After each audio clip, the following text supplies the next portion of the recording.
Well, hello there. Apparently I've got to entertain you or die. There's a happy thought. And it's a happy times and places as well, with me, Toby Hadoke, seeing if I can guess my special guest's favourite thing about their chosen episode of Doctor Who as I witter on throughout it. Hopefully entertaining and not dying. Good morning, good evening, good afternoon to you, Toby. I'm Connor Adkins, and I'm typically a Doctor Who artist who happens to draw an awful lot of Doctor Who in realistic format. But today, I'm here to challenge you to see if you can guess my favourite parts from the Doctor Who story, The Greatest Show in the Galaxy. Let's see what you got.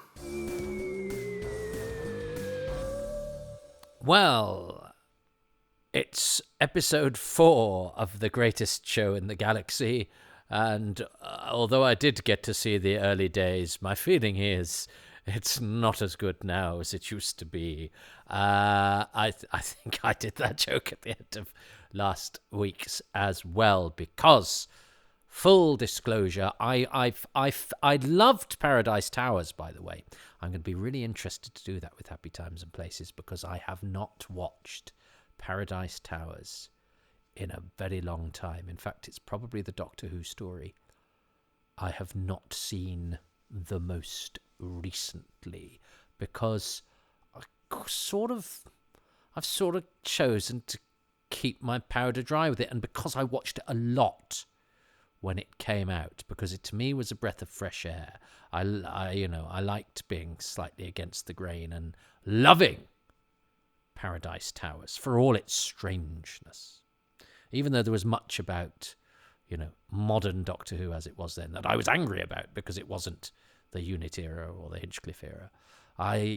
Paradise Towers I loved, and I'd enjoyed Stephen Wyatt's TV play that he'd done called Cats. I liked his voice. But with Paradise Towers, I had thought episode 4 was a slight change in tone with the alteration of the chief caretaker and indeed Richard Bryce's performance. And it seemed like it had gone in an slightly odd direction. But I accepted it because I liked the strangeness of the setup and this rather weird, abstract, daring tone that had been given to this new iteration of Doctor Who. And so it will be interesting to see quite how I take Paradise Towers in the modern day, divorced of all of that.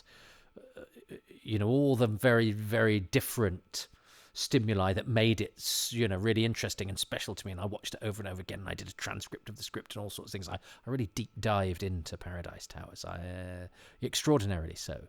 And then just kind of, it's a bit like with my Star Wars toys that I played with over and over and over again. And then there was a day where I laid them all out in a row with their guns and that sort of thing to sort of take a sort of assessment and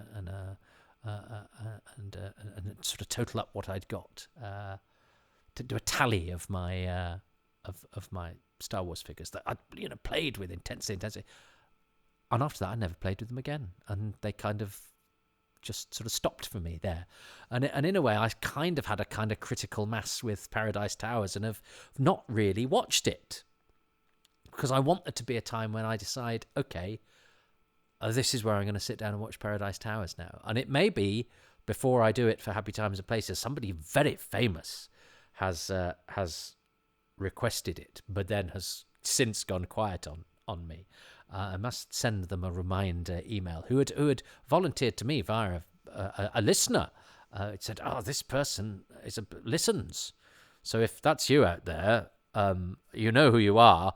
You're still on my list. So if you ever get a moment when you're not being really successful, far too successful to be dicking about on my podcast talking about Paradise Towers, take a break and dick about my podcast and talk about Paradise Towers. Anyway, the point is, I was quite young when this was on, and I was very impressed with myself for noticing that within my disappointment was the pattern that Stephen Wyatt stories, both of them, do sort of take a change of direction slightly in episode 4, and the denouement doesn't build so much on what has gone before, even if just tonally. It suddenly skews. It goes a little bit sideways rather than forward, which is perfectly legitimate thing to do. And a lot of Stephen Moffat two-parters. Part two is very different from part one. There's no rule that says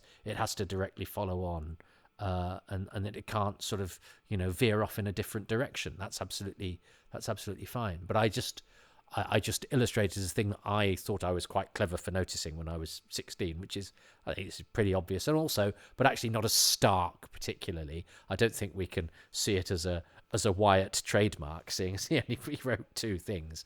But there are other similarities as well, aren't there? The fact that, the chief caretaker, the chief villain, the main villain, the chief caretaker actually becomes somebody else, is still the threat. The main guest star is still the chief threat, but he's actually embodying a different threat, Cro-Agnon.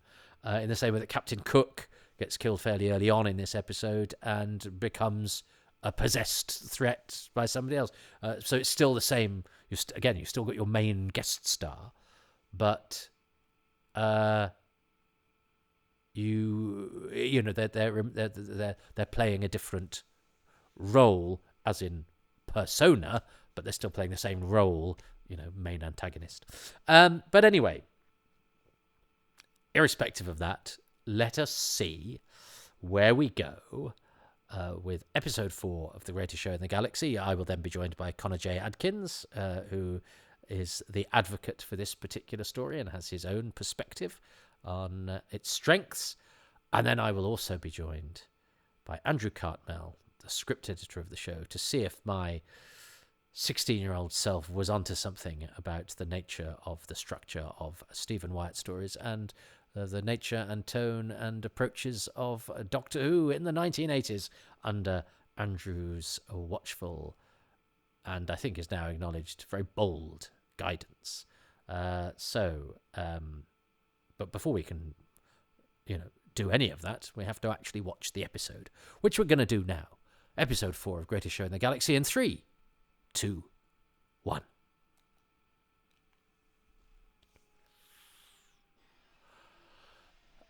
Here we are. So this was the last, I recall this was on at around Christmas time, and I think it was the trailer for this episode that I actually cut off. It wasn't a special trailer, but it was in the, what's coming up tonight or what's coming on tomorrow night on BBC One.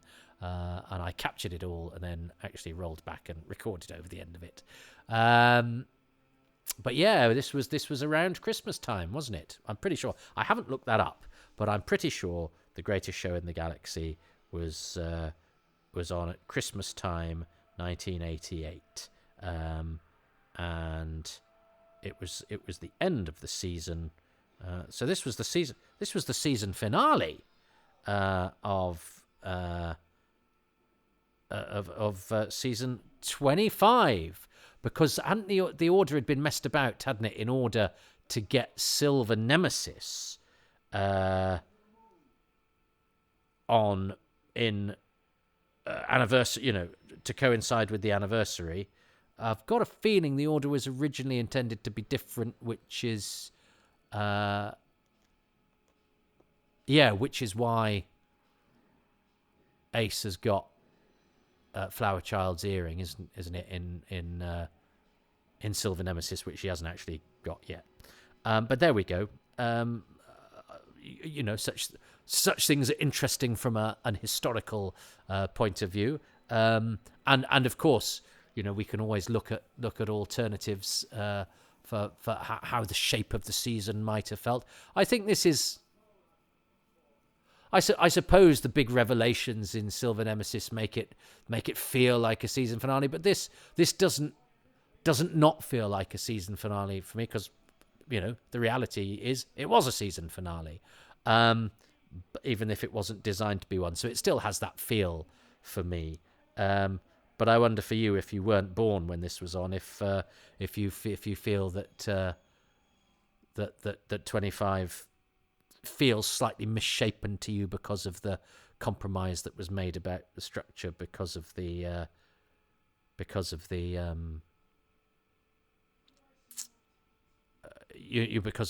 the mixing up of the story order. No, so it was actually I've just looked this up. This was the 4th of January, 1989. So it was the previous week. It was episode 3. I just remember recording in a sort of Christmassy moment one of the trailers, and it must have been for the trailer for part 3. It was a bit in the corridor, above the eye. Yeah, it's a bit above the eye when they're looking down at the eye. The powers that be, whoever they be, that never quite lands for me, that line. I do like the bit where the ringmaster throws the whip to the captain, though. I don't know why. But this is quite a nice moment. Again, it's a very sort of Doctor. I love the way that the clown behind Captain Cook shows absolute shock at the Doctor calling him a bore. That's excellent work from Clown Extra number 2. But that is a good, that is the sort of the way that the Doctor defeats, because obviously we're about to see that the captain is about to get killed, but it needs the Doctor to have that moment where he goes, "God, you're boring." And I suppose there's elements of fandom in Captain Cook as well, having talked about how WizKid is an embodiment of a certain aspect of fandom. So is Captain Cook, the sort of bully who tells you at length and unprompted anecdotes that are full of name droppings and going on forever. I've met a few Doctor Who fans like that, and probably have been guilty of such things myself as well. I like that the Doctor does that rope swing there. It makes him not just the sort of klutzy clown that he is, but also, he's physically daring as well as physically clumsy. So that clumsiness also comes at a certain sort of robustness as a physical entity.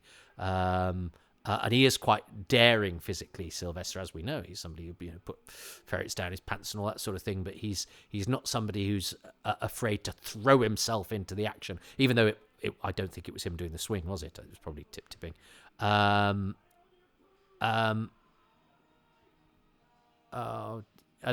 that's grim. I love the way the light spins. I love the way you have that shot of, even though Captain Cook is a sort of ally in a way of the chief clown, is that he's going, "Oh, I'm quite enjoying somebody getting killed again." I love that touch. It makes him a genuine kind of psychopath. This is nicely shot with the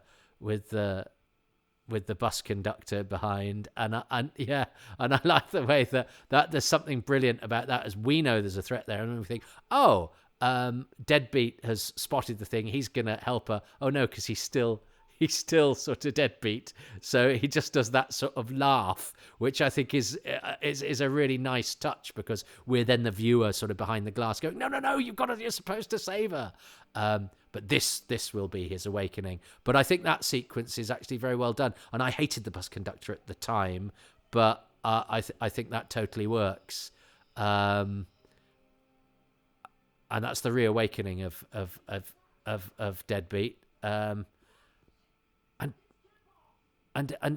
he says button, where when most of the history of Doctor Who, where most people would say button, Doctor Who is a very, like all television is a very, this time is a very RP place to be. It was actually quite refreshing to hear somebody say button. It made it seem a bit realistic.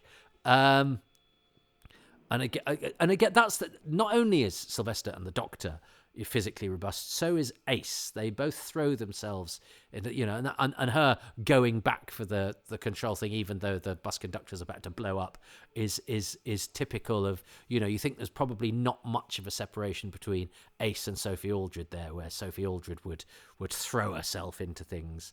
So the captain is dead, and you're sort of thinking, oh, hang on, we've lost the main villain. Where's the story going to go from here? Very handy when you've got a friendly werewolf, and that's very good. The way that the Doctor then barks at the clown, and Ian Reddington, to his credit, keeps it up. But yes, so having lost the captain very early and invested quite a lot into the ringmaster and Morgana, we're suddenly getting a clue as to sort of what's going on with the family. But while these two are chatting, for some reason, the chief clown is allowed to make his escape because basically the writer's still interested in him as the main villain and has run out of uses for these two. This doesn't make an awful... But again, I love the way that it cuts to Reddington, who just gives it a bit of stuff. But this seems such a waste. It's a shame because Morgana's been on such a sort of journey, and the ringmaster was sort of hanging around there, looking like he was going to be doing more. Partially because Rico Ross, was an American actor who'd done films and had a bit of a presence, and he's quite high on the cast list as well. So maybe it was just me that was expecting him to somehow come good in a particular way, or to have some sort of development that occurred. And so their deaths, I suppose you could say, that's very good. Doctor having the match in that. I suppose you could say their deaths are shocking, but for me they're a little bit shocking in the sense of I feel slightly let down that I wanted to see where those characters went, and actually what happened was the story sort of run out of use for them, and off they go, which is a shame because credit to Deborah Manship, who I think makes a good impression in a character that ends up sort of on a journey that doesn't really go anywhere, and Rico Ross is a great actor, and being a genuine American, I think lends a particular that's a particular advantage to that sort of thing. I remember this.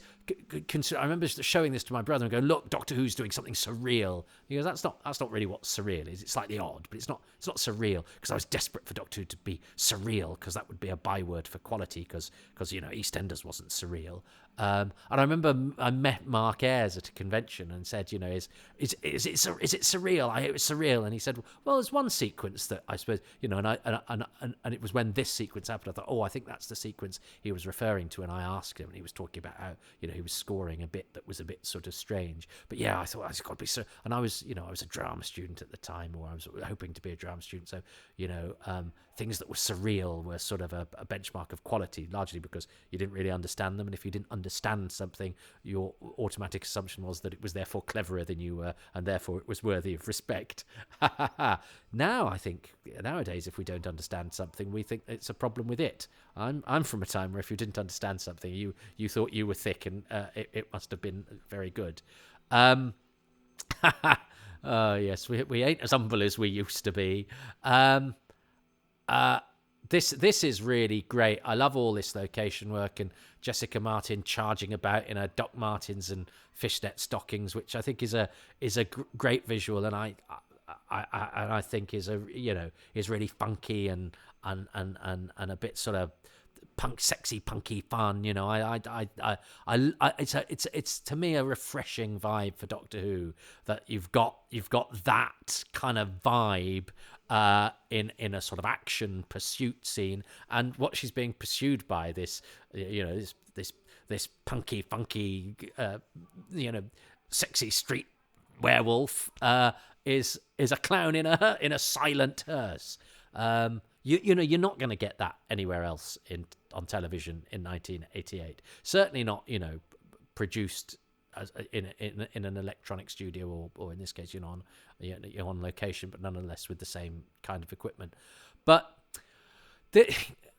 I do like this metaphor of going, entertain us or die. This is what's happening with you, Doctor Who. But I never quite got whether I was supposed to know who the gods of Ragnarok were. And I'm sure I remember friends of mine saying, "So are they old villains from Doctor Who?" And me going, "No, I've never heard of them before." And probably if there had been gods of Ragnarok in the Troughton era or whatever, I'd have been absolutely flipping delighted. But I was less delighted with old enemies that I'd never actually heard of.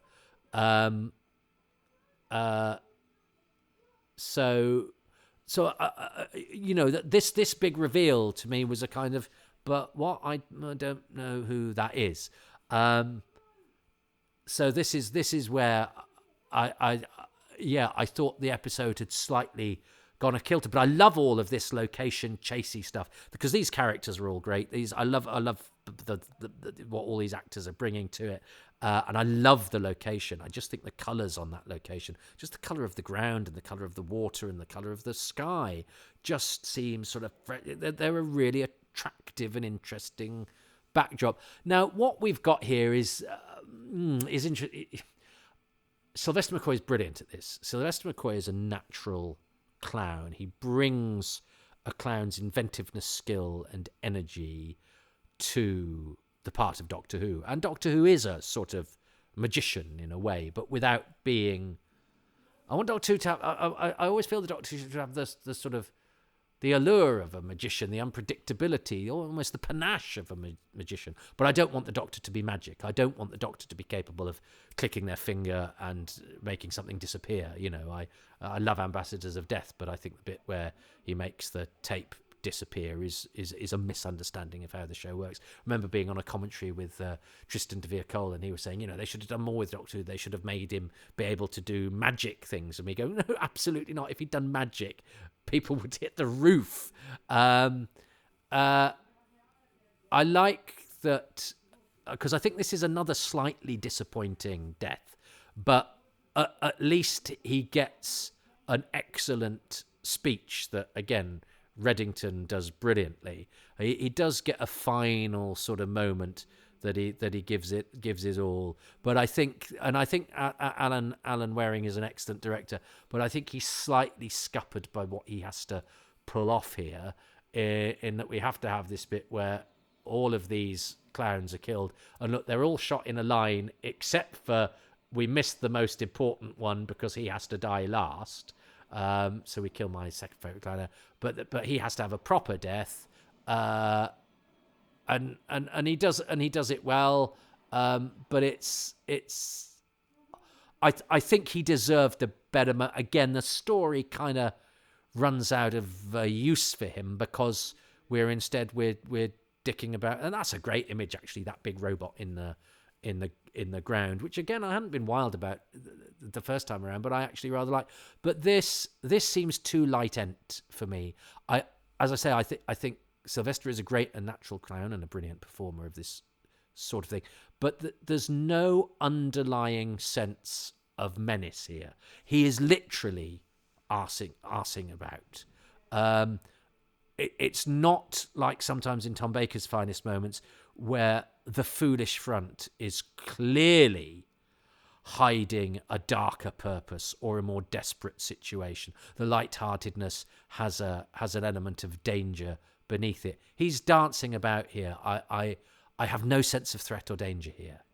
And also, having invested in Morgana and the Ringmaster and the Chief Clown, they're all dead now.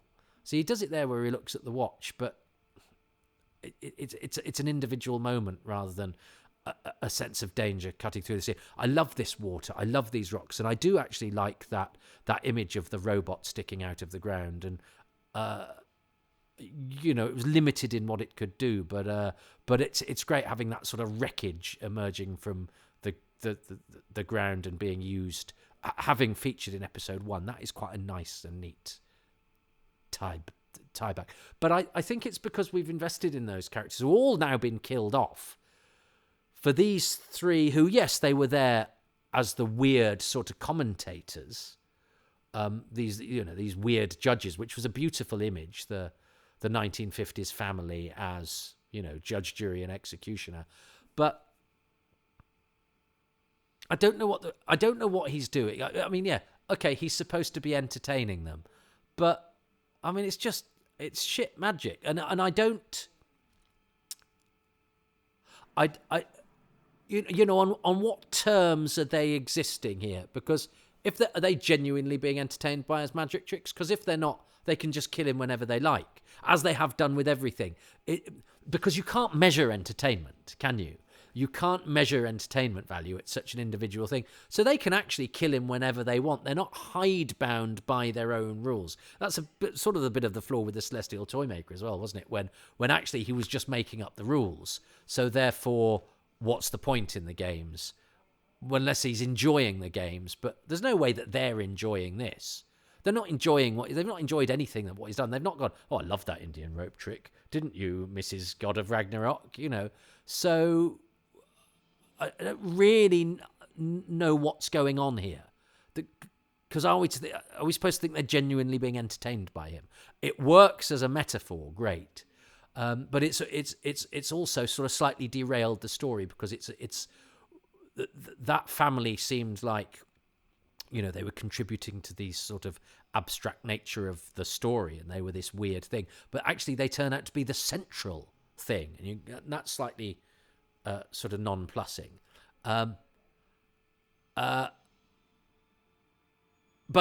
But they are a good design, they are a good image, and as I say, I appreciate the metaphor, and I love the chaos.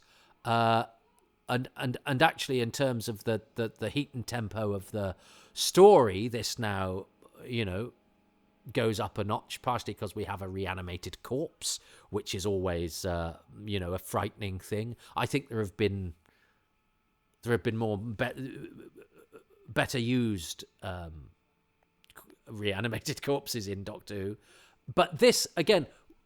So where's the Doctor got this sword from? How does he know it's there? And actually, my video something went wrong with the tracking there, so that effect I never actually properly saw, because I had a little bit of interference, a little bit of static going up and down the picture on my moment there. But that's one of my personal horrors. That was the problem with recording things on videotape, which of course, as soon as you got to digital versatile discs, you never had any issues with at all. You didn't get bad tracking; they just didn't play.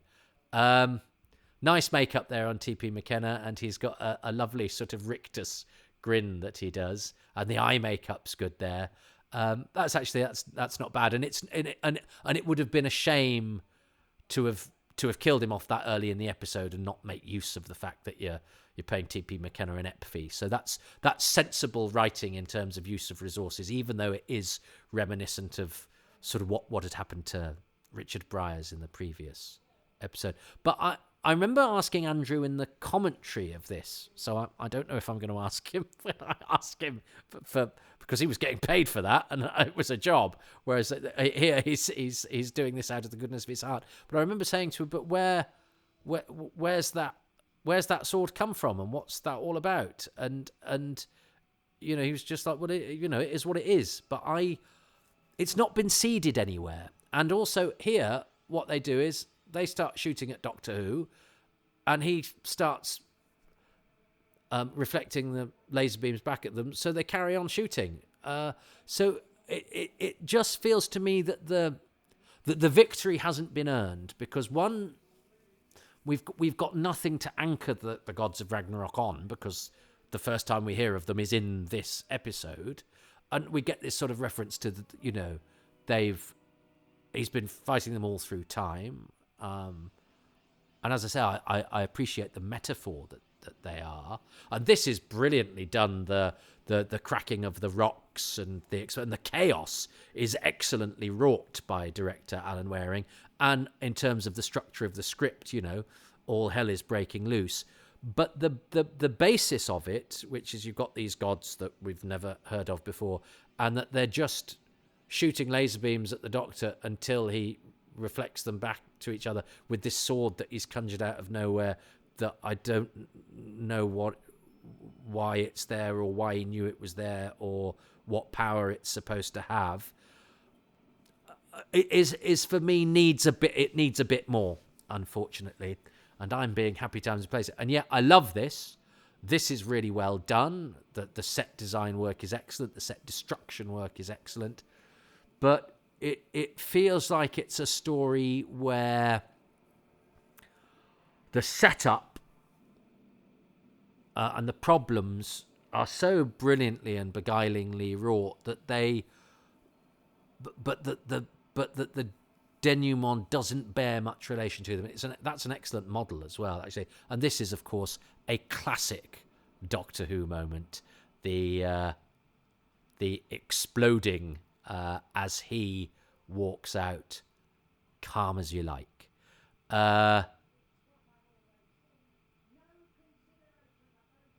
and Peggy Mount is one of those. That's great.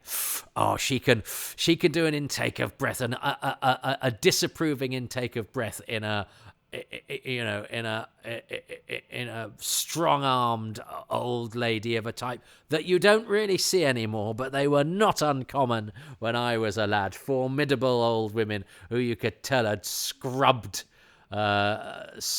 bleached the front door of the front step of their house on their hands and knees. It's a good cameo from Peggy Mount, who again I didn't really have much of an angle on, but she's pitch perfect, I think, and doesn't overshadow anything, and it isn't gratuitous. It's a fun part, and she's absolutely great casting for it.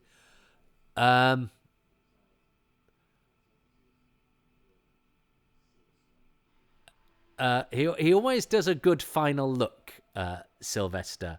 He always adds just a little bit to the line, whether it's a glance. And I could have done with more of that sort of. He does it occasionally when he looks at his watch, but I could have done with more of that. I have to say, in the in his performance, it's nice to see Mags Jessica Martin get a solo credit for this final episode. I was little girl Catherine Ludlow. That was always because I'm from just outside. Geoffrey Durham was the great soprendo, married for a time to Victoria Wood. Ian Dow, the lighting. He liked working with Sylvester and Sophie. I did interview Ian. He's no longer with us, sadly. But yes, Catherine Ludlow. I'm from just outside Ludlow. I went to Ludlow School. I was at Ludlow School when I watched this, which, yes, I interrupted myself. I thought it was around Christmas time, but no, this was just after my...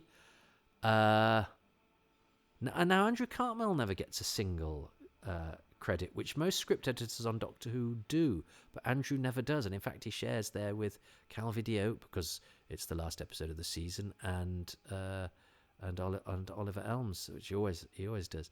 I feel a bit for Andrew because he is definitely not showrunner IMDb, but he's definitely the architect of the tone. And the advantage and the great steps forward in terms of imagination and breadth and ambition of the show during this period. He's the architect. He's the visionary, I think. And can take credit for if the developments of the end of Doctor Who are to your taste, then I think you very much should credit Andrew. And actually, I think if time had been kinder, and if perhaps he was a victim of momentum, I think it was already too late by the time he joined. But he certainly left Doctor Who in a much better state than he joined it in, and I think had more to offer. So I think Andrew's a very important figure in the history of Doctor Who, and this is an important period. It's a really interesting period. It's not, what history might tell us. The fag end of a once great show, as it breathed its last and was put out of its misery. I don't think it was in misery when the injection was administered. I actually think it had just sort of sprung back to life, and that had been and that had happened over the course of seasons 20, 25 and 76, which still had some poor decisions, I have to say, and stylistically and tonally, I think it sometimes was not what it needed to be, just because of what the public image of what Doctor Who was now, which was a pantomimic embarrassment, compared to what it was then, which was a gritty, scary, really exciting show. Now, whether those were accurate assessments or not, is not what I'm saying. I'm saying that seemed to me what the perception was at the time from fans and the public alike. I think doing, OTT shows with, killer sweets, Bertie Bassett monsters, even clowns, is playing with fire. That said, whilst at the time I felt the Happiness Patrol was not a successful experiment, and I in fact I don't think it was, even though I love it now and think it's brilliant and think it has aged really well. I'm not sure it was the right sort of story to be doing then if you wanted to convince the public that Doctor Who was the show that they fondly remembered. But hindsight is always 20/20. Well, no, I felt that at the time, and yet at the time I loved this and thought doing a scary circus was absolutely the way to do these kinds of stories. But that said, I did feel episode 4 was a damp squib, partly because I thought all of the characters got wasted, literally, in a slightly unsatisfying way. And again, that can sometimes be shocking, and so it's deliberately, stark. But it just felt to have that happen in order to facilitate quite an extended. And so, as I say, Sylvester is great at all of that stuff, but I'm sure he's great at putting nails up his nose and ferrets down his trousers. But I'm not sure. I think the Doctor should always give the impression that they can do that, but I don't actually need to see them doing it, because then it does look and feel a little light-ent, which again, Doctor Who was flirting with being because of the way that it looked and the way that it felt. And if, again, I know, but the dreaded casual viewer flicked over at that point and saw, Doctor Who popping eggs out of his mouth and dance, the way he dances up and down there, it would have gone, well, this is just John Pertwee would never have done that. Now we know, with hindsight, now that in the cold light of, the video evidence, that John Pertwee could gurn for England if he wanted to, and wasn't afraid of doing a comedy double take. But he always seemed to take it seriously in a way that I'm not sure that scene does. It's unfiltered sort of clowning, which again is wisely in some ways making use of some of your leading man's great skills in that area, but it seems to be serving no other purpose. And again, I don't quite buy the logic of but perhaps the contradiction is that actually they're hypocrites and they're not really seeking entertainment, and they will never really be satisfied.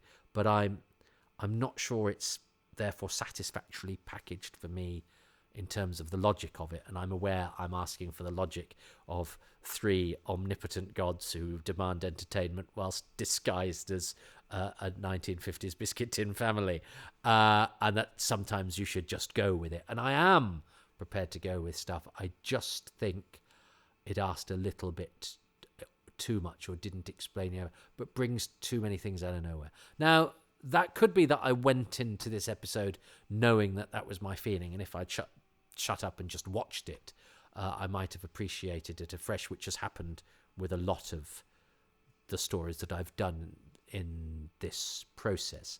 But as I was commentating along, it seemed to me that what I see as the flaws of this conclusion of the story haven't in any way diminished over time. So I'm sorry if but that is framed within I think it's a brilliant story. It doesn't spoil the story. What it means is the story ends in a less satisfying way than I thought it would, and I thought it was, amongst the most refreshing and exciting and inventive and daring and bold and vivid and interesting Doctor Who stories, of the time. And it was certainly my season favourite at the time, because I was cross with Remembrance of the Daleks for various reasons. Go listen to my podcast on that. Now, I think Remembrance is such an important story, and it's so well done, and its flaws that the teenage me really enjoyed, disagreeing with all the people who thought it was a classic. I think Remembrance is magnificent now, where I was, as I say, a teenage rebelling against it. But I do think Greatest Show is perhaps bolder, and is perhaps, Remembrance does what Doctor Who does very well. Greatest Show in the Galaxy does what it's harder to do well, and what Doctor Who doesn't do as often as it could if it wanted to be the bold and eclectic and, endlessly versatile show that we flatter ourselves that it is. So I think Greatest Show in the Galaxy is trying to do something more difficult, and so for that should be applauded. I think the first 3 episodes are magnificent, and I think the last episode can't quite deliver on the promise of that, even though I respect the metaphor at its core. I certainly applaud Alan Waring's work putting the whole thing together. Some of the sequences, particularly in that episode, don't work, like the big robot and the killing of the chief clown. It's hamstrung by the blocking that is sort of kind of forced upon it by circumstance and technology. But nonetheless, I think he does better than most directors would have done, and I think he acquits himself really well in the circumstances, and what a debut it is. And I think he's one of the great Doctor Who directors, actually wearing and rightly promoted to the 6-episode guy next year. And is a shame, we was also delighted when Graham Harper was invited back. Graham Harper, who'd been directing soaps and other stuff, I know. But, Alan Waring has done loads of Emmerdale and things like that. I feel, if judged on contributions to old Doctor Who alone, and still working in the business, I think Waring, would be entitled to have a bash at new Doctor Who, and I think it's a shame that he didn't. I think he's a terrific, excellent director, even though he didn't cast me in, was it The Royal? I think I was up for The Royal. Was it The Royal? Can't remember. But anyway, I forgive him because I don't judge people's artistic output on whether I benefit from it or not. So I love Greatest Show in the Galaxy, but my rewatch of episode 4 hasn't made me forgive this particular installment. But as I say, this particular installment doesn't diminish my love of the story, and the story that, as I say, when I listened to the Wheezing Groaning Boys on their podcast, they absolutely hated this story, whereas they see the rest of it through the lens through which I maybe see episode 4, where its shortcomings become apparent, whereas actually I think the rest of the time it confidently papers over its inconsistencies or the dangerous line it treads in terms of tone and what it's trying to do, and actually is bold and fresh and invigorating and an exciting way of doing Doctor Who.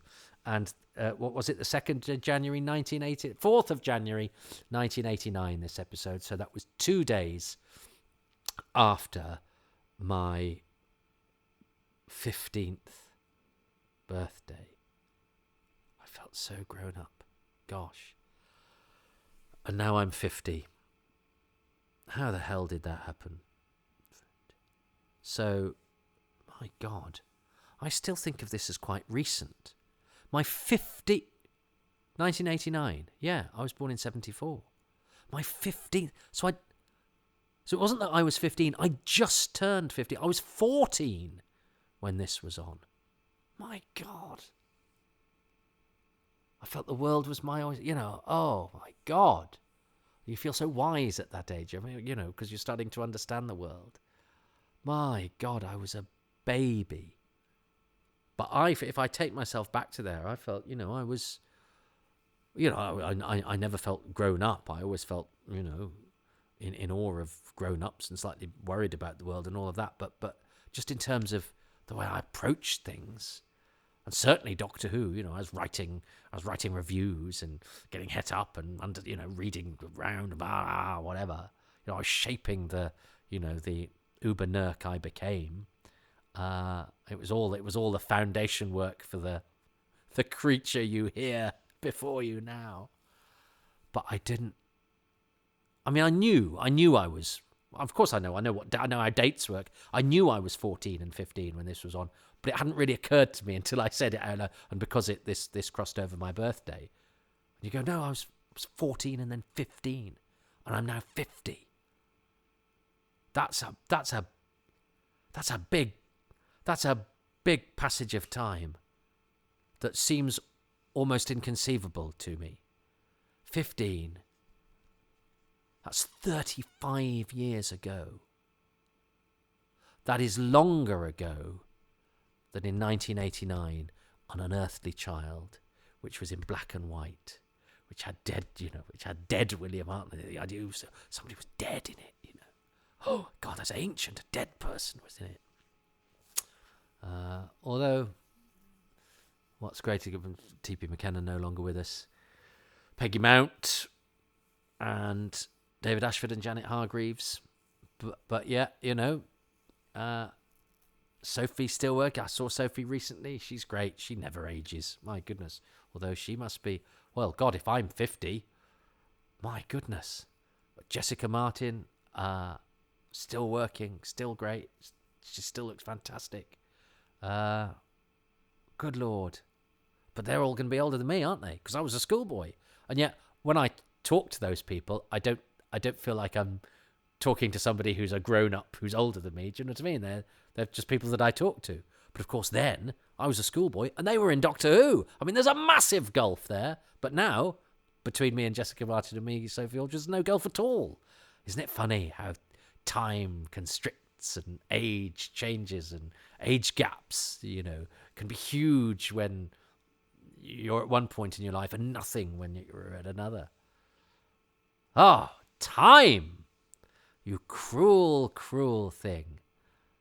I still think of this as a relatively modern and recent story. I was doing a gig last night and some students were filming it, and it was revealed to me by Joe, the sound tech, whose birthday it is this week, and he is going to be 30, and Excess Malarkey, the club that I have done since its inception, is 27. So Joe was 3 when Excess Malarkey started, which was scary enough. And then he pointed out, because we played the Buffy the Vampire Slayer theme as part of the countdown to the start of the gig, he said some of the students who were filming us didn't know what Buffy the Vampire Slayer was. And I'm like, oh, come on, that is new. That's not just one. That is a new program. That is the new way of doing science fiction and fantasy that we must all embrace. And of course, it was on when these kids were being born. Good Lord. Anyway, so it was nice to revisit that very modern and relatively new Doctor Who story, the greatest show in the galaxy, from 35 years ago. Good Lord. Time. So I have to choose a favourite thing from episode 4 and a favourite thing overall. Now that's tricky, isn't it? Because episode 4 and then overall, but overall can be, and obviously I've chosen Alan Waring, I've chosen Ian Reddington, which are the two best things for me about the story. Stephen Wyatt is a very, very interesting voice and a very important voice in Doctor Who. I think he is emblematic of the sort of approach that Andrew Cartmel was championing, and I think that edge that he brings to Doctor Who, that strange edge that he brings to Doctor Who, is a valid and an interesting one. I'd have liked him to have had a few more goes at Doctor Who, actually, in order to perhaps find his voice, work out maybe some of the flaws in his structuring, and produce something that works as a whole. Because in a way, that's just the nuts and bolts stuff, and the stuff that he has that's so special is stuff that no writer can learn. You know what I mean? I think the things like structure you get better at. All writers get better at. But the things that you have, it's like comedians, and we can all learn to write better jokes. We can all learn to distill our stuff into more concise and better wrought and better structured routines. But there are some people who are just naturally funnier than me. Say me. There's some people that are just natural clowns who will always have that edge over me, because you can never learn that. There's a comic I think of called Seymour Mace, who is just a naturally brilliant comic. He has a bit of Sylvester McCoy's clownish energy. Now, I can never learn that, because it's innate. You either have it or you don't. I can get better at the technical stuff. I can get better at the nuts and bolts.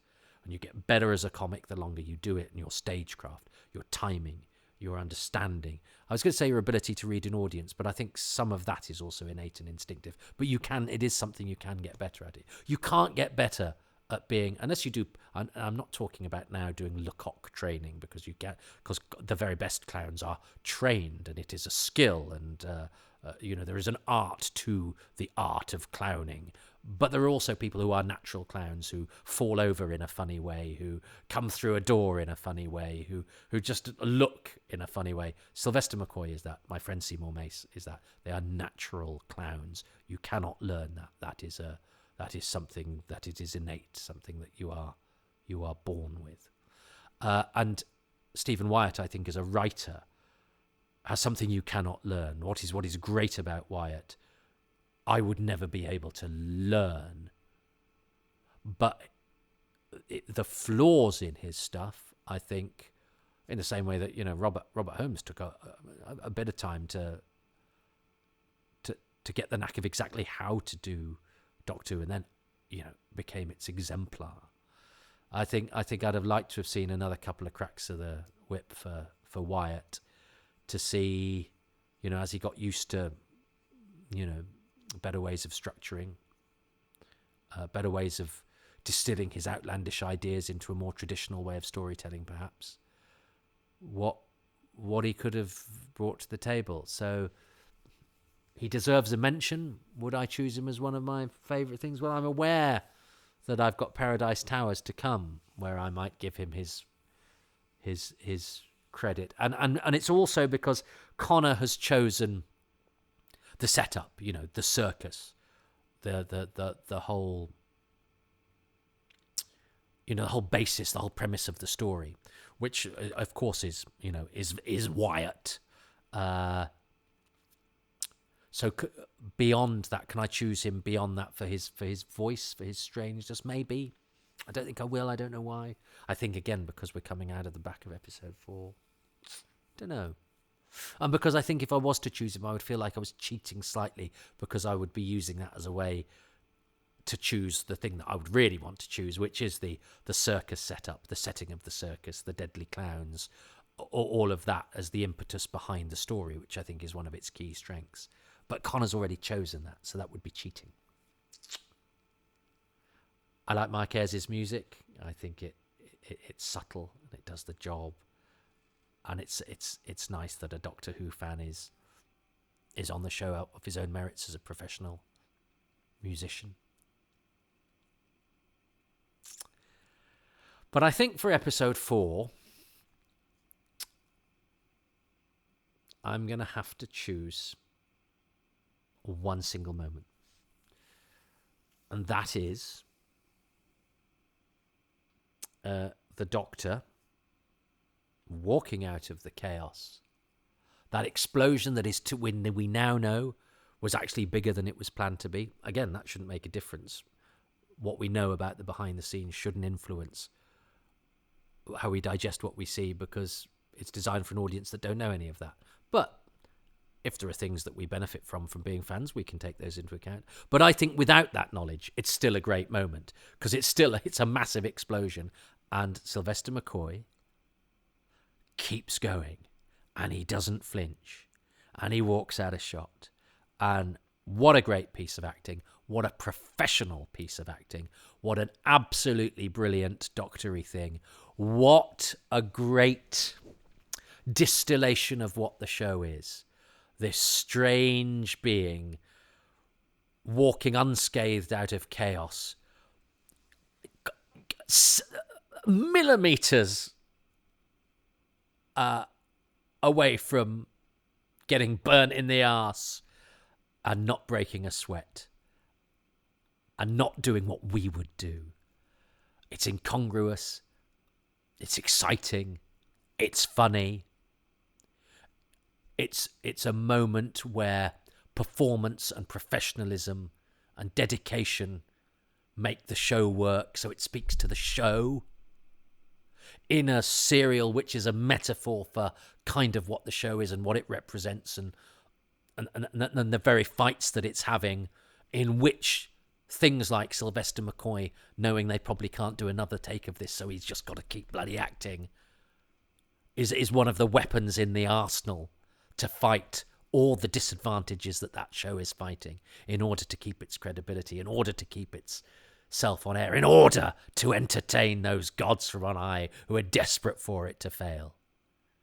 So it stands for so much more, but it's also a blissful, brilliant, one of the small beautiful things that life, and Doctor Who is life, is all about.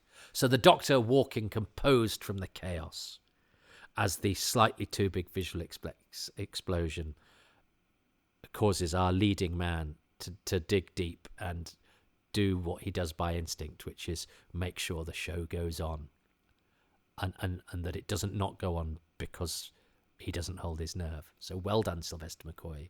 Well done, the Doctor. What a lovely moment. And so that will then extend to my overall thing, I guess, which, even though I've slagged off its execution and the way that it's integrated into the story, particularly in that final episode, I do think there's something bold and interesting in that it's provoked a lot of sort of discussion within my own head about it, which maybe therefore means that it extends beyond the time, and because we can look at this stuff objectively now and as an historical document. But I am intrigued by that fact that it is a kind of metaphor for Doctor Who, that the Doctor is having to entertain the gods of Ragnarok in the way that the show is having to entertain the viewers at home. And in fact, that family work on two levels. It has to entertain the manifestation that they are in the circus, the family at home, and it also has to entertain their other manifestation, which is the stone edifices of the gods of television, who are there sitting in judgment, loftily decreeing that they must entertain or die. And I think that's really imaginative, and it's also really slightly cussed, and especially when you've also got it in there and you've thrown a Doctor Who fan into the mix of characters as well. And I think that's really fascinating, the idea that the show, without it, and you could do that badly, and you could do that in a way that was mean-spirited or self-serving. It doesn't feel like that, though.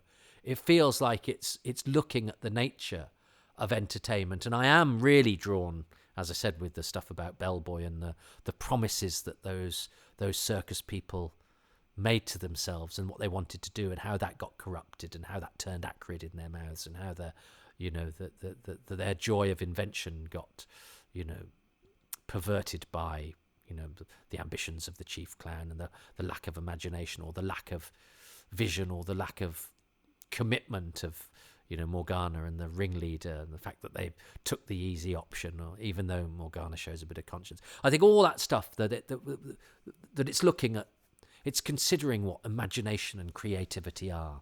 And more as the real world frightens me or frustrates me or worries me, more and more I see how the imagination that Doctor Who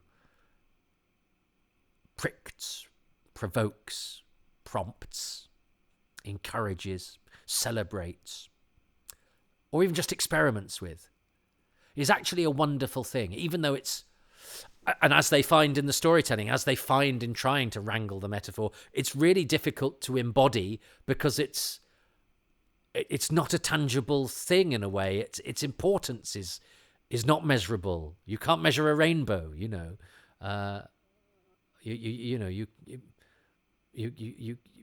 can't draw the somersaults in your stomach of excitement. You can't charter a flight of fancy. You can run out of metaphors, but I think there's something very powerful about trying to assess what it is about our imagination, what it is about our escapes from the real world, which is again why this style of story is acceptable within Doctor Who when it's trying to do something like this.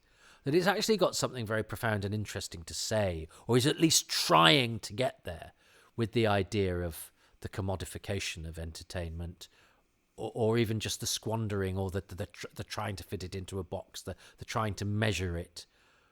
Whereas actually the whole point of the imagination, is that when it's unleashed, it can go anywhere. And when it can go anywhere, it can kind of escape you from your earthly confines or worries, which, as I've discovered, have changed. I was terribly worried as a 14, 15-year-old, but it seems now such a wonderful place to have been. But I know it wasn't at the time. There were all sorts of dreadful things going on, and fears and worries and, compromised or difficult relationships and interactions and all of that.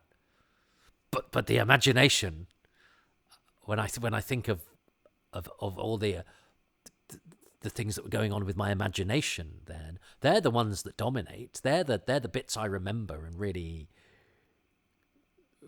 find it enjoyable to wallow in. That now that that they're untouchable and are safe there in the past.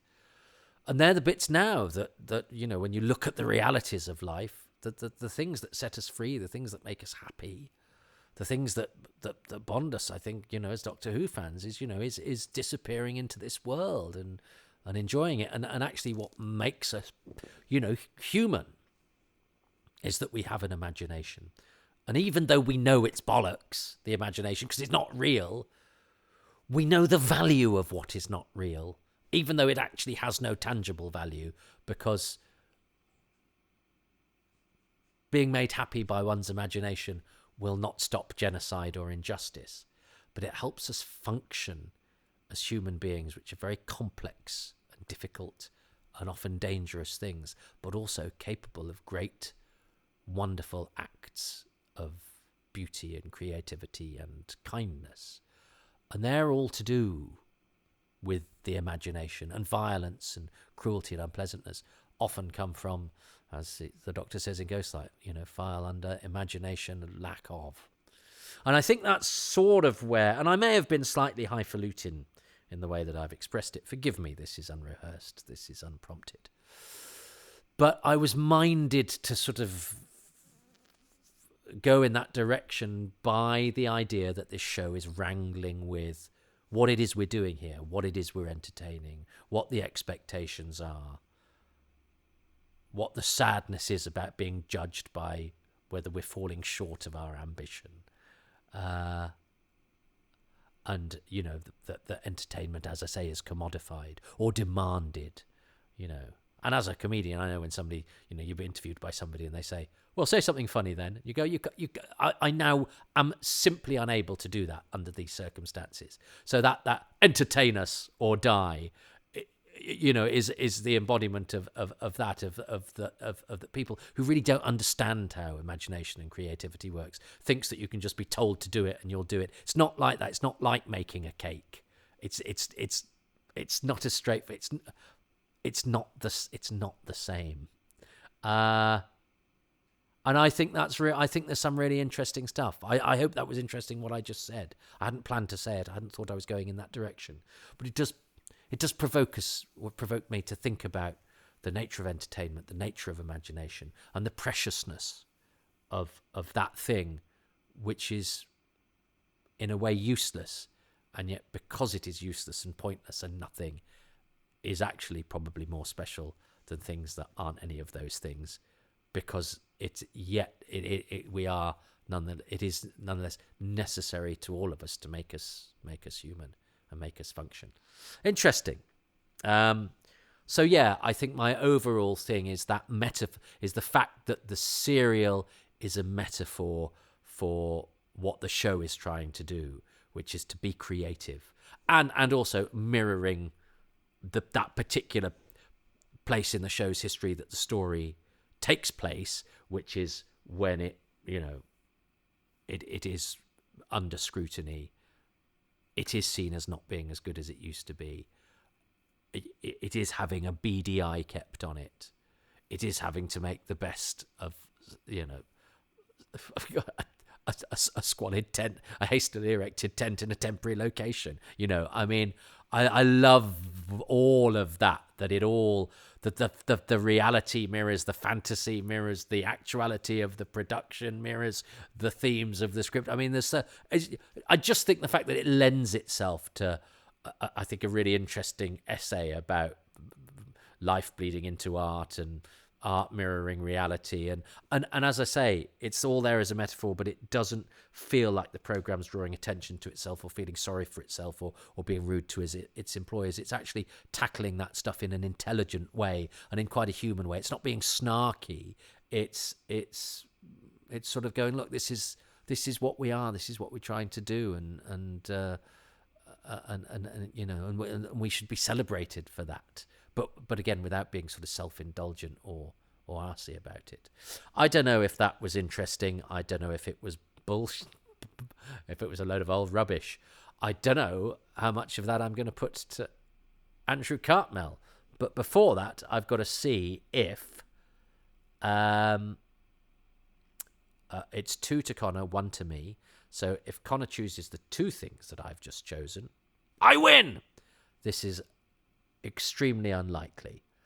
But let us see what his favourite thing and what his bonus thing are. His favourite thing about episode 4 and his bonus thing. I still could win this. I suspect I won't. But it's not the winning, is it? It's the taking part. Your thing for episode 4, please, Connor. So, you've come to the end of the story. And now for my favourite part from episode 4. And it's probably the most obvious one there. It is the end explosion, where Sylvester McCoy just walks straight out of the tent, not batting an eye, and then the explosion happens behind him, and he just keeps on walking. It is the definition, in my opinion, of someone as a badass. I'm sorry, but it just makes you look that much cooler, it does. And the fact that Sylvester was able to pull it off without necessarily knowing what was going to happen, and he still didn't flinch. It's absolutely mind-boggling that happened, and it's an absolutely stellar performance from Sylvester as a whole. Oh, now this is exciting. So for episode 4, we've both chosen the same thing. So for episodes 2 and 4 of Greatest Show in the Galaxy, my guest, Connor J. Adkins, and I have chosen the Chief Clown and the Doctor walking out to the explosion. Both some of the best things about Doctor Who of any time, anywhere, anywhen. Which means that with 4 episodes down, this is a tie. So all we have to do now is, and seeing as I made a very convoluted speech that I'm not sure was entirely worth embarking upon, but you got it now, folks. Will Connor choose the same thing as I, which is the sort of the metaphor and the paean to the imagination and the creativity of Doctor Who and the scrutiny that it was under and the sort of slightly meta aspect of all of that, which, as I say, I don't think is particularly self-serving. It's more interesting than that. If he chooses that as his overall thing, and if he hadn't chosen the circus setup at the beginning, that's what I would have chosen. So I'm slightly at the back foot and a disadvantage because he's already chosen the thing that I perhaps would have chosen as my overall thing. He chose that as his initial thing. That's his privilege, and that buggers me up. But if he happens to choose the same thing as I've just chosen, it will be that rare thing that I have won. Happy times and places. What could possibly go wrong? We've just come out the back of episode 4 of The Greatest Show in the Galaxy, and I'm saying what can go wrong, as we've just seen, quite a lot. So I'm bigging this up for the drama. I'm trying to make this work as a structured piece of podcast entertainment. But in my heart of hearts, I don't really think it. But my God, could I win? Dear listener, could I win? This is... No, I'm not going to... No, come on, keep up the drama, Toby. Could I win? I could win. Let's hear what Connor has to say about the final, his favourite overarching thing about Greatest Show in the Galaxy. And now for my favourite thing as a whole from Greatest Show in the Galaxy, which has to go to the gods of Ragnarok and their manipulation of the entire psychic circus. Because you can sense the manipulation from the get-go, from when you see Flower Child and Bellboy first on screen just running away, to in essence controlling the chief clown and making him his puppet to bring people back to the circus. And even the ringmaster and Morgana, as they try and find new acts to keep them entertained or just to try and escape themselves. And And when you watch it, you get the feeling that they are just trying to bleed a show dry, just so that way they can stay constantly entertained. It's almost a bit like the actual show in some ways. But surely the fans aren't that manipulative of the show, are they? Oh, all right. No, I didn't win. But I mean, because he did sort of choose the same thing. You know, I cannot accept that as a win, even though there was some crossover with what we chose, because he's talking about the gods and the gods judging the Doctor, and that is part of my choice. But I was very much talking about the sort of metaphorical and meta angle of it, the fact that it was reflecting the show, but also what other issues that addressed as a metaphor about the creative process. Which, even as I said that, I feel sick, but I don't mean it in as highfalutin a way as that. I just like the fact it mirrors what the show is having to do. I think that's quite clever and quite thoughtful, and especially at this point in the show's history. But he talked about the gods of Ragnarok, which I don't think were as artfully put into the story as he. I love the way he put that, the way that he explains that. If I saw that element of the story from Connor's perspective as he explained it there, I would like it a lot more. And maybe next time I watch it, I will, because he explained that, I thought, very well, and he justified that very well. But in my heart of hearts, I can't be honest and say that's what I meant when I chose what I chose, or that's even how I take it. You know, I understand how the family work, and but I always see the gods as a slight sort of addition at the end, even though they're there present as the family, albeit only from the second episode. The family seem like this weird sort of window dressing. And I suppose you could go, well, it's a great, a flourish of storytelling that those seemingly incidental bits of strangeness are actually the key villain, and all the other people are their puppets. And the way that he explains about, the chief clown being their instrument to draw the others back. I'm glad he's seen that. It's never quite come across to me in that way. So maybe that's a failing of mine, and maybe Connor's way of interpreting and reading the story is the better one. It certainly serves the story better, and is the more accurate one. Maybe he's been a smarter interpreter than I have. And of course, my interpretation is going to be skewed by the very first time I came to it as a 14, 15-year-old. And I can never perhaps maybe escape that. Or maybe I'm just not smart enough, or whatever. I prefer Connor's reading because it then casts a more benevolent eye on the story. And so maybe I'm wrong, and that's okay. Being okay with being wrong is what sets us free. Oh, God, I used to see it as such a weakness, and I'd double down and go, no, I wasn't wrong. I'm listening to Connor speaking there. I might well be wrong. And I've failed to understand what the storyteller was doing. But interesting.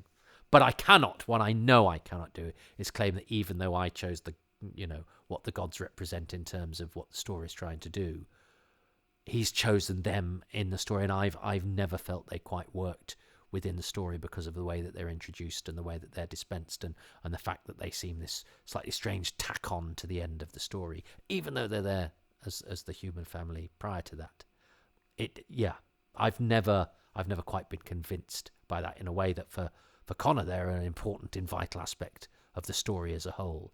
Now, if I'd read them as that, I think I would be more satisfied with that final episode. So again, perhaps I'm wrong. Who knows? Let's see if I pluck up the courage to ask Andrew Cartmel, address any of this to Andrew Cartmel, which, as I say, hasn't happened yet, but will be happening for me sometime in the future, and for you imminently, as I go to speak to that person sitting on high, who's not asking me to entertain him, but could very well be sitting in judgment as I prostrate myself in front of him and ask him not to zap me with his laser eyes. Let's go speak to Andrew Cartmel. So episode 4, you're going to have to come on a journey with me here, Andrew, because during the commentary, I struggled a bit with episode 4, and I remember I did at the time. And funny enough, the reasons for my struggles are then what Connor chooses as his favorite thing, and then his Okay. explanation of why it's his favorite thing makes me realize that my troubles are of my own doing and nothing to do with the story. So I Oh, just want to set that out. well, not necessarily, but let's hear him. Well, once it's revealed to be the gods of Ragnarok, I remember at the time going, "Oh, this isn't the story I was watching." Towers sort of does a switcheroo in part 4 as well, That's true. and a similar Good, thing good, good happens comparison. Yeah. where the main baddie is sort of killed off and becomes a walking corpse, so you keep the good Yeah, actor. that's Um, very true.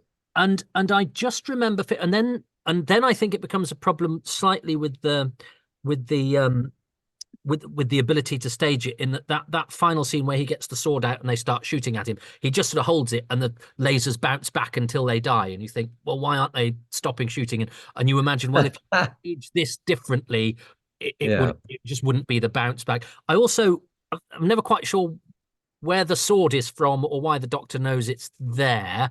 And it and yeah, as I say, that the face off with the gods, which as I say is going to be Connor's favorite thing, I felt was taking me away from the bit that I liked, which was the circus and the characters and Morgana Yeah. and the ringmaster killed off No, really quickly, and you're not wrong. You're not wrong. you've got Sylvester doing what he does brilliantly, which is clowning, but that Yeah, sequence I went on think for that quite a that long tends to, time. yeah, the clowning is not my favorite bit. I think the notion there was, oh, Sylvester's really good at this. Let's give him a showcase for it. But I don't think it's televisual. I really Mhm. don't. Yeah, it's also a bit sort of twee as well, and it's got the jaunty music, and it just feels like we're indulging our actor a bit. And are these Yeah. big gods really going to be there going, oh yes, I quite like basic magic, you know? It's just no, that bit doesn't work. It's true. Yeah, Oh, maybe here's a controversial thing. What if this is a three-part story and we boiled it down to all its brilliance? That then it might be even better. mm. Well, maybe I thought you might push back on me for that. No, not at all. I felt at the time. I mean, which story is it where I'm sure it's Stephen Wyatt where Ace says, "Oh God, not the spoons." When does that happen? Yes, does he get? I think he does play the spoon. He does everything. He does it Well, all. I He gets I the thought spoons out Stephen whenever he Wyatt had written the line, "Oh, please, Doctor, not the spoons. Oh Please put those no, not the no, I spoons." don't think so. No, not in a Maybe it's just not something we wanted to do. what you were saying backstage in the box.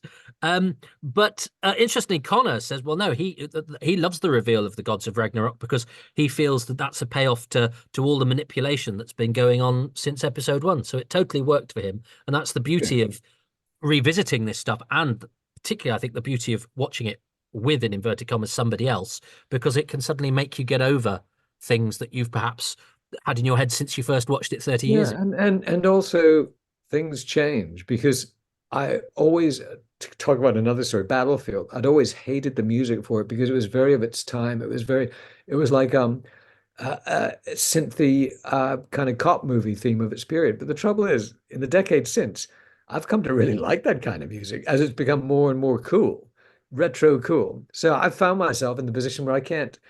I've done a 180 on that. And as I was attacking the title, The Greatest Show, at the beginning of our interview, I began to think, well, actually, I can see all kinds of ways in which the irony and the datedness of that title actually resonate and work. So I might have to do a flip on that one as well. So it's not just that we have get the opinions of others and that causes us to, to rethink what our prejudices. Sometimes just the passage of time and changes within ourselves cause that.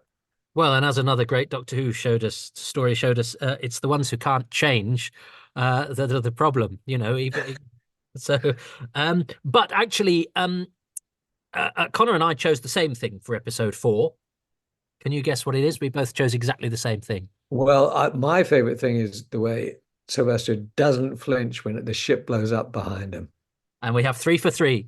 We all Yay! as Well, the we were absolute. so impressed at the time. Like, this is all, God bless Sylvester McCoy. And that's all down to him, his power and his concentration as an actor. Because it's, the explosion is nice, but what sells it is him being cool as a cucumber. I'm so glad, Goosebump time, that you guys both chose that too. It's Doctor Who in a nutshell, I think.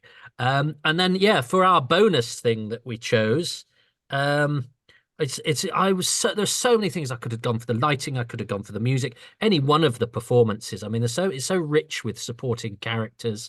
Um, uh, I actually, because of I responded to what I was watching and I was talking to, what really struck me about it was the metaphor, was the fact that you were making a show that, and I felt this as a fan, that was being judged and that the BBC didn't particularly love and that had Well, this. that's so true. Yeah. And actually now as a piece of Doctor Who history, you're looking at this going, this is really bold to be going, this is the position we're in. We've got these stone Yeah. edifices watching us, these intransigent judges, while we're with what we've got, we're trying to make some sort of magic. It's getting a bit meta, Toby. Yeah, well, which is not always something I go for. I don't like, I'm not necessarily a fan of winking at the audience, but I think this is much more sophisticated than that, and I Well, think it's really it smart. wasn't quite as on the nose as that. I mean, it's what we were doing, but it wasn't being done in a totally self-conscious nod, and we didn't expect people to get it, I think is what is the main thing. Right. Well, I mean, it really shone through, but maybe that's as a piece of history because I wasn't hugely aware of that at the time. But that again just goes to show how these pieces last and change over time. Whereas Connor's favorite overall thing, oh yes, was his favorite overall thing was the gods of Ragnarok and their manipulation or whatever. So you've got one more thing to choose, Andrew. Well, it's a cheat, but as the bonus thing, because it was, I so wanted to say it was the bellboy's suicide because Ah, it was so on my list, and I know we talked it to death already, that's but fine. I would be um, uh, insincere if I didn't say that it was that. Well, good. Well, it was so lovely watching it again. But I have to say, at the time, it was my favorite of the season as well. Oh, well, I'm so pleased. Yeah, just because Strong I think. season, though. Sorry, Strong season. it's a very strong season. I mean, now it would probably battle with Remembrance, depending on what mood I was in, because I think they're both Yeah. superb in very, very different ways. But I think Greatest Show might edge it for me because I think it dares to be something that is is is is not. It's when you're stretching the template of Doctor Who. Remembrance is brilliant and it brings so much into the invasion of Earth and the Daleks and the historical. But that sort of thing we kind of know Doctor Who can do. Whereas under your era, things like Happiness Patrol and Greatest Show and Paradise Towers are taking it, bending it in different directions. So I think you had a harder job maybe with Greatest Show to fit into Doctor Who, and it absolutely does. I think it's terrific. I love it.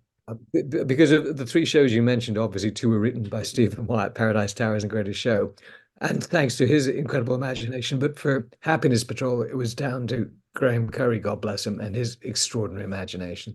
So, well, Andrew, it is the greatest show in the galaxy, and that's why the title works, because actually the greatest show in the galaxy is Doctor Who, and it was being judged from on high. Oh, well, thank you. And I think, yeah, I was going to say, what about the universe? But no, the universe is a big play. Greatest Show in the Galaxy is a pretty damn good accolade. So thank you.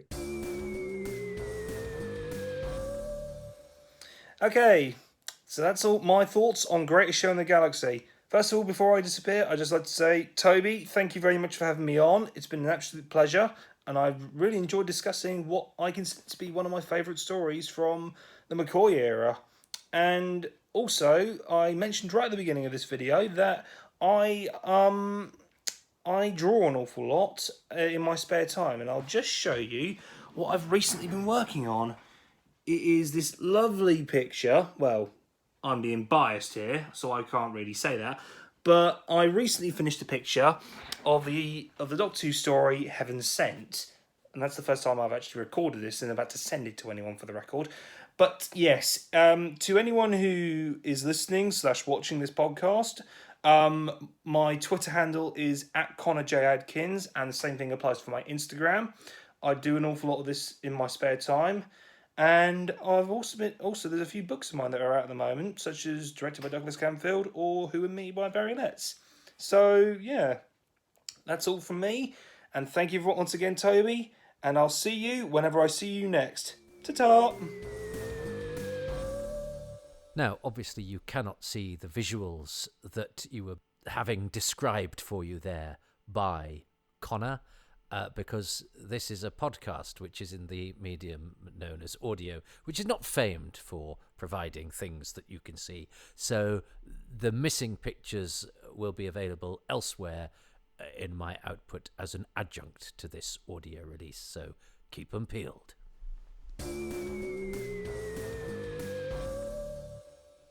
Well, Connor, as I say, I've never met. He's very, very talented.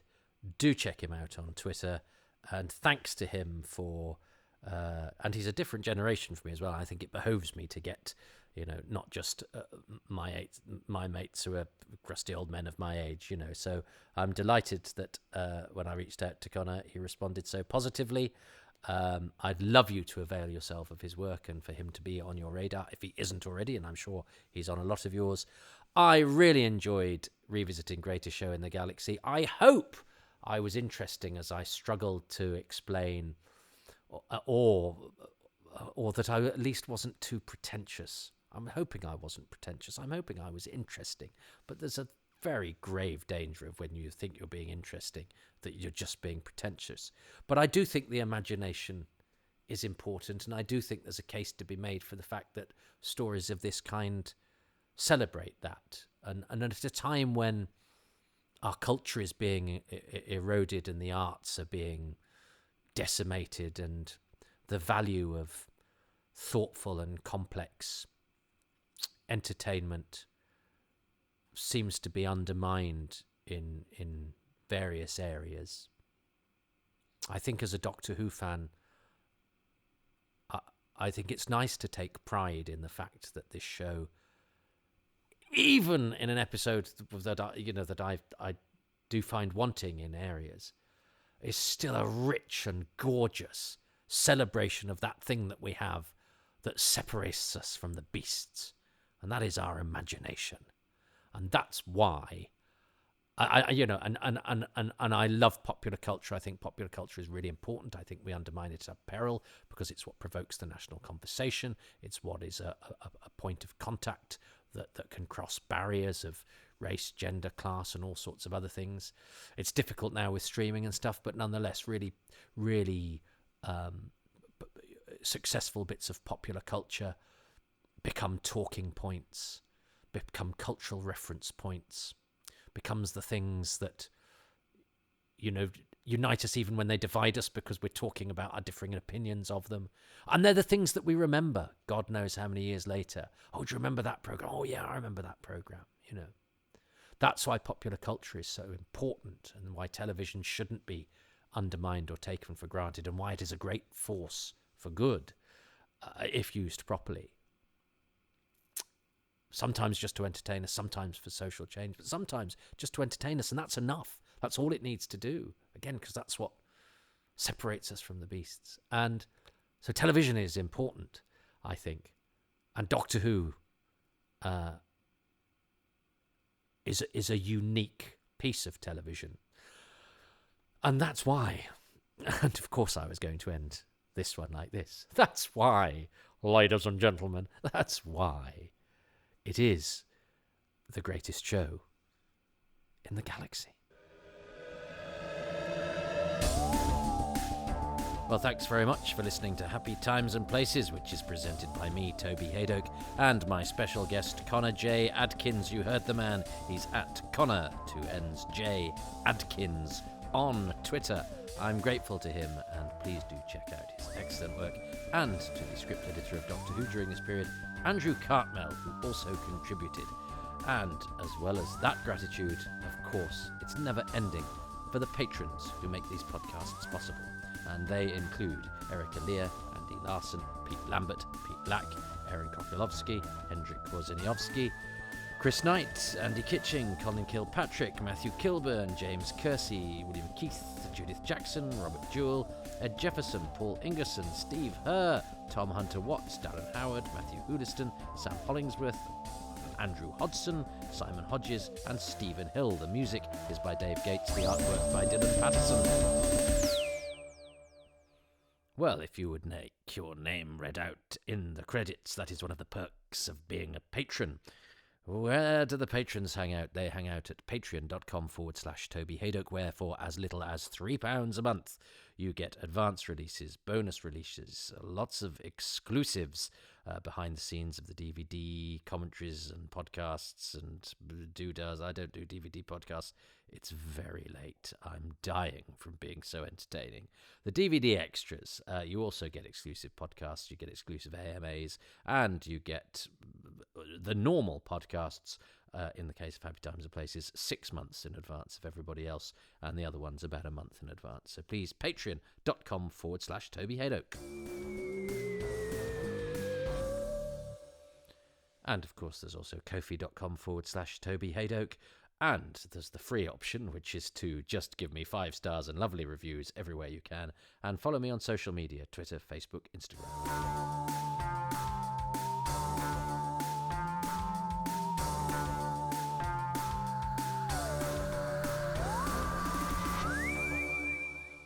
Yeah, I don't think there's going to be much of a post-credits for this one. This podcast is already long enough.